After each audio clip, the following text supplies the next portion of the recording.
नमस्कार श्रोते हो, दीपक रेगे कथाकथन चॅनलवर तुम्हा सगळ्यांचं मनापासून स्वागत. श्रोते हो, आज तुम्ही ऐकणार आहात जयवंत दळवी यांच्या सिद्धहस्त लेखणीतनं साकारलेली कथा कोंडमारा. मुकी माणसं आणि अबोल माणसं. मुकी माणसं बोलत नाहीत, त्यांना बोलता येत नाही. अबोल माणसं बोलत नाहीत, त्यांना बोलता येतं तरीही ती बोलत नाहीत. या माणसांबद्दल मला विलक्षण ओढ वाटते. पण पहिल्या 16 वर्षात पाहिलेली भेटलेली माणसं पिच्छा सोडत नाहीत. त्यातही पुन्हा तीच अबोल माणसं बोलत नाहीत, तशीच बघत राहतात. त्यातला आता एकही हयात नाही. वाटतं आता तरी त्यांनी बोलावं, आपण का बोलत नव्हतो ते सांगावं. पण नाही, ती बोलत नाहीत. मी मुंबईतल्या माझ्या खोलीत बसलेला असतो. सभोवार तुफान गजबजाट चालू असतो, आवाजाचं गोंगाटाचं वादळच जणू. मी एखाद दिवशी हे सगळं विसरतो. चित्तवृत्ती तरंगू लागते. मी वळून मागे बघतो. ती माणसं, गरीब चेहऱ्याची दुबळ्या डोळ्यांची माणसं माझ्याकडे बघत राहतात. तेच चेहरे, तेच डोळे. कॉलेजच्या सुट्टीत मी गावी गेलोय. ओट्यावरच्या झोपाळ्यावर बसलोय. जुनाट झोपाळा. किंचित हल्ला तरी त्याच्या लोखंडी दांड्यातून व्यथित करुण आवाज निघतो. मी बसलोय आणि जमिनीवर पाय सोडलेत. पायापाशी सख्या बसलाय. माझे पाय आवळतोय. सख्या तो काही बोलत नाही. जुनाट माणूस, ना नात्याचा, ना गोत्याचा, ना जातीचा, ना पातीचा. थोरले काका जरा डोक्यानं अस्थिर होते. तेही तसेच अबोल. ओट्याच्या खांबाला टेकून तासनतास उभे असत, कोणाशीही न बोलता. आपण असे उभे आहोत हे विसरून. ते सख्याला घेऊन आले आणि म्हणाले, याला कोणी नाही आहे, हा इथे राहील, राहू दे. तो आला तेव्हा 60-65 उलटलेला होता आणि कमरेपासून आडवा ओणवा वाकलेला होता. तोंडात नावाला सुद्धा एक दात नव्हता. माझ्या जन्माआधीपासनं तो या घरी होता. आमच्या घरातली माणसं त्याला खोदून खोदून विचारायची, सख्या तुला वडील आठवतात? नाही. तुला आई आठवते? नाही. तुला भाऊ आहेत? नाही. बहीण? नाही. तुला वाढवलं कुणी? उत्तर नाही. दर 8 दिवसांनी तो एकदा न्हाव्याच्या पुढ्यात बसायचा आणि मानेवरचा गोटा सगळा खरवडून घ्यायचा आणि त्याच दिवशी एकदा आंघोळ करायचा. त्याची कामं 2. अंगणात खोबरं, मिरच्या, धान्य जे जे काही वाळत टाकलं असेल ते राखत बसायचं. हातात काठी घेऊन तो उन्हातच बसायचा. कावळा आला की काठी हलवायचा. 5-5, 6-6 तास कडक उन्हात बसून असायचा तो. दुसरं काम म्हणजे पाय आवळायचे. जो कोणी झोपलेला असेल, बसलेला दिसेल, त्याचे पाय आवळत बसायचं. बाकी तोंडातनं शब्द नाही. अनुकंपा वाटावी असे त्याचे डोळे होते. भिंतीला टेकून बसला की दोन्ही पायाची जोडी छातीशी ओढायचा. ढोपरावर कोपर टेकून बोटांनी डोकं चाचपायचा. कुठेतरी आधांतरी बघायचा. स्वतःशी बोलायचा आणि कधी हसायचा सुद्धा. तो काय बोलायचा ते कधी कळलं नाही. तो का हसायचा तेही कधी कळलं नाही. त्यांनी कधी कोणाकडे काही मागितलं नाही.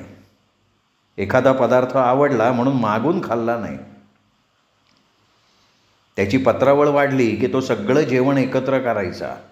भात, आमटी, चटणी, पापड सगळं.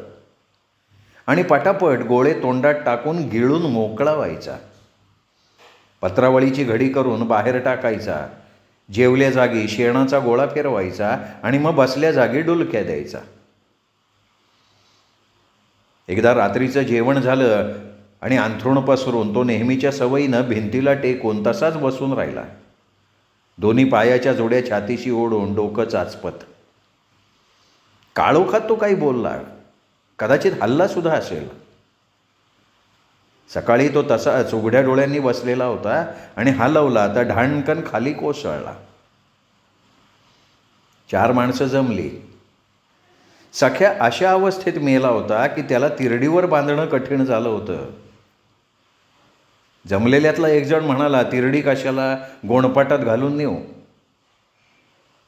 सख्याचंच मरण. कोणाला फारसं दुःख नव्हतं, सोयरसुतक नव्हतं. पिंडदान करायचं का? घरची सगळी माणसं म्हणाली, नको. पिंड नेला नाही तर त्याच्या काय इच्छा अतृप्त राहिल्या आहेत असं होईल, उगाच कटकट नको. त्याच्या इच्छा काय होत्या याचाही कोणाला पत्ता नव्हता. आठवण झाली की पुरे सख्या समोर बसून माझे पाय आवळतोय असा भास होतो. पुन्हा पुन्हा माझ्या मनात प्रश्न येतो की सख्या इतकी वर्ष का जगला? त्याच्या जगण्याला अर्थ काय होता? तो एकटाच कोणाशी बोलायचा, कोणाशी हसायचा, का हसायचा? या प्रश्नांना उत्तरं नाहीत. तरीसुद्धा गेली 20-25 वर्ष मी मात्र निरर्थकपणे स्वतःला हे प्रश्न विचारतच असतो. नारायण समोर उभा राहतो, थुलथुलीत अंगाचा, बुटका. हा पोरसवदा होता तेव्हा दशावतारी मंडळीचा पेटारा या गावाहून त्या गावी नेण्याच्या कामावर होता. असल्या कामाला पगार असा बहुतेक नसतोच, त्यावेळी नसायचा. रोजचं 2 वेळचं जेवण मिळायचं आणि अधूनमधून खर्चाला काही पैसे मिळायचे.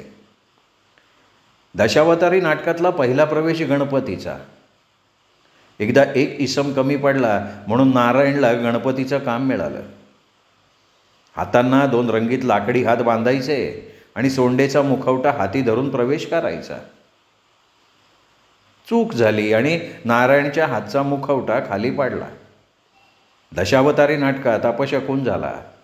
शिवाय नारायणनं अपशकुन केला हे गावात इतके वेळा बोललं गेलं की मनावर परिणाम होऊन नारायण ठार वेडा झाला. ठार वेडा. गाई म्हशींच्या मागे लागत त्यांच्या शेपट्या चावायचा म्हणून वर्षभर त्याला पायात खोडा घालून ठेवलं होतं. देवळाकडे जायच्या वाटेवर त्याचं घर. हात मागे बांधलेले आणि पायात लाकडी खोडा. कुणालाही कीव येईल असा रडायचा. अण्णांना, माझ्या वडिलांना कीव आली. त्यांनी त्याचे हात सोडले, पाय मोकळे केले आणि त्याला घरी घेऊन आले. त्यानंतर जवळपास 40 वर्ष तो आमच्या घरी घरगडी म्हणून राबला. तो विशेष बोलत नसे. तो बोललेला कोणाला आवडतही नसे, कारण त्याच्या बोलण्याला काही ताळतंत्र नसे. बोलायचं झालं तर तो देडक्या पायावर उभं राहायचा. काहीतरी समजावून सांगितल्यासारखा हवेत हात हलवायचा. बोलताना फेफरं आल्यासारखा त्याच्या तोंडात फेस यायचा आणि तो डोळे गरागरा फिरवायचा. पण त्याच्या बोलण्याला काही अर्थ नसे. काहीतरी असंबद्ध असं बडबडायचा. त्यामुळे त्याच्यासमोर कोणी उभंच राहत नसत. पण समोर कोणी नसला तरी तो बोलायचा प्रयत्न करायचा आणि मग गुळमट हसत खाली मान घालून कामाला लागायचा. पुढे पुढे मग त्यांनी बोलणंच टाकलं. फक्त तो गरगरत्या डोळ्यांनी इकडे तिकडे बघायचा. त्याला बघताना असं वाटायचं की त्याला काहीतरी सांगायचं आहे, पण काय म्हणतोस रे नारायणा असं त्याला कोणी कधी विचारलंच नाही. लाकडाच्या बारक्या बारक्या झिलप्या करायचा, त्या चुलीकडे आणून टाकायचा. विहिरीतलं पाणी काढून डोण्या भरून ठेवायचा. आंघोळीचं पाणी तापवायचं. या असल्या किरकोळ कामात तो मग्न असायचा. मध्येच थांबायचा, देडक्या पायावर उभा राहायचा. त्याच्या ओठात फेस जमायचा. तो डोळ्यांची बुबुळं गरागरा फिरवायचा, बोलण्याचा प्रयत्न करायचा. त्याला काहीतरी सांगायचं असे, पण त्याचं काही ऐकायला कोणाला सवडच नसे. तू बोलू नको रे, चल आंघोळीचं पाणी काढून ठेव, असं सांगून त्याला वाटेला लावलं जात असे. लग्नावरून त्याची चेष्टा होई, ती मात्र नेहमीची. नारायणा, लग्न करतोस, असं कोणीतरी विचारायचं. नारायण लाजून गुळमट्ट हसे. कदाचित त्याला हाच प्रश्न परत विचारला असता तर तो काहीतरी बोलला असता, पण त्याला कोणी बोलूच दिलं नाही. ताबडतोब कोणीतरी म्हणायचा, नारायणाला लग्न काय करायचं आहे. मग नारायण तसाच ओठात हसत वाटेला लागायचा. आमच्या घरापासून फरलांगावर पार्वतीचं घर होतं. वयानं काहीशी उतार, पण दिसायला देखणी बाई. तिचा नवरा मुंबईला गिरणीत कामाला होता. एकदा रात्री पार्वती रडत असल्याचा आवाज आला. नारायणाला चौकशीसाठी पाठवलं. नारायण बातमी घेऊन आला, पार्वतीचा नवरा मुंबईत मेला. पार्वतीसाठी भात आमटी घेऊन नारायणाला आईनी पाठवलं. नारायण गेला. जवळपास 15-20 दिवस नारायण तिला भात आमटी घेऊन जायचा. मग तो फावल्या वेळात तिथेच जाऊन बसायला लागला. ही गोष्ट एकदा अण्णांच्या कानावर गेली. त्यांना राग आला. त्यावेळच्या प्रतिष्ठेच्या कल्पना वेगळ्या होत्या. त्यांनी रागाच्या भरात त्याच्या थोबाडीत एक थप्पड दिली आणि विचारलं, भोसडीच्या, लाज नाही वाटत. नारायणला तेवढं पुरे झालं. उभ्या हयातीत पुन्हा कधी तो त्या दिशेला वळला नाही. पण अधूनमधून त्याची चेष्टा मात्र व्हायची. नारायणा, लग्न करतोस. त्यावर आई म्हणायची, नारायणाला लग्न काय करायचं आहे. काही वर्षांनी नारायणाच्या धाकट्या भावाचं लग्न झालं. नारायणानं अण्णांकडनं 100-200 रुपये घेतले परतफेडीच्या बोलीवर आणि भावाचं लग्न बँड लावून साजरं केलं. नारायण म्हातारा झाला तशी त्याची बुद्धी फिरली. तो आमच्या घरी कामाला आहे हे सुद्धा तो विसरायचा. आल्या गेल्याकडे चहासाठी म्हणून पैसे मागायचा. घरून तांदूळ नारळ चोरायचा आणि भावजईची सगळी भर करायचा. पुढच्या काळात तेवढंच त्याचं सुख होतं. संध्याकाळी फावल्या वेळेत तो घरी जायचा. कनवटीला लावलेले आणा 2 आणे तो भावजईच्या हातावर ठेवायचा आणि मग तिच्या हालचाली बघत स्वस्थ बसून राहायचा. असल्या या जगावेगळ्या माणसांबद्दल मला आतोनात जिज्ञासा वाटते. सारखं वाटत राहतं की अशा माणसांच्या आयुष्याला अर्थ काय. सख्यानी आई पाहिली नव्हती, बाप पाहिला नव्हता, त्याला भाऊ नव्हता, त्याला बहीण नव्हती, तरीसुद्धा त्याने इतके उन्हाळे पावसाळे पाहिले. बसल्या जागी तो कोणाशी तरी बोलायचा, कोणाकडे बघून तरी हसायचा, पण कोणाशी याचा पत्ता कधी लागला नाही. नारायणाला लग्न करायचं नव्हतं. तो पार्वतीकडे जाऊन बसायचा. तसा तो बसला असता तर अण्णांचं काय बिघडत होतं. आमच्या गड्याने थोडा छंद केला तर त्यात आमच्या घराण्याची प्रतिष्ठा आड का यावी. कुठल्याच प्रश्नाला उत्तर नाही आहे. प्रत्येकाच्या वाट्याला एकेका प्रकारचं आयुष्य येतं. एकेकाचे भोग ठरलेले असतात, ते तसे त्याला भोगावेच लागतात.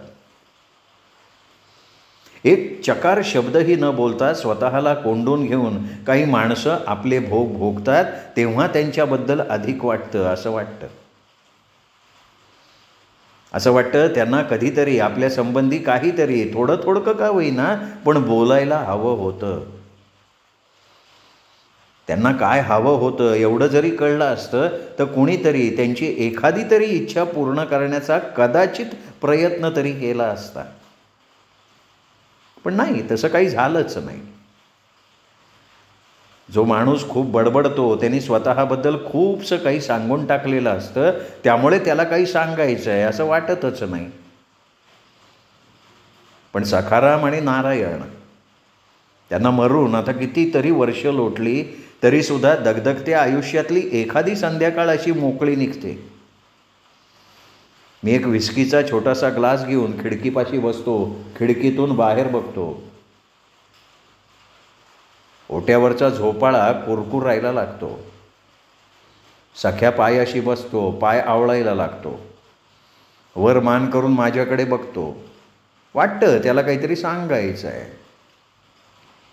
समोर दिडक्या पायावर नारायण उभा राहतो.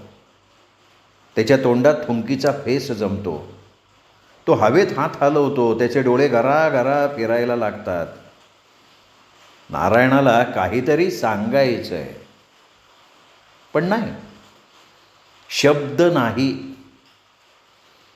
मग माझ्याच मनाचा कोंडमारा सुरू होतो. श्रोते हो, तुम्ही ऐकत होतात जयवंत दळवी लिखित कथा कोंडमारा. हा कोंडमारा कसा वाटला हे कमेंट करून जरूर कळवा. या कथेचा व्हिडिओ तुम्हाला कथा आवडली असेल तर लाईक करा आणि आपल्या कथाप्रेमी मित्रपरिवारात, नातेवाईकात ही कथा शेअर करा. भेटूयात पुन्हा दीपक रेगे कथाकथन चॅनलवर अशाच उत्तम कथेसह. तोपर्यंत नमस्कार श्रोते हो.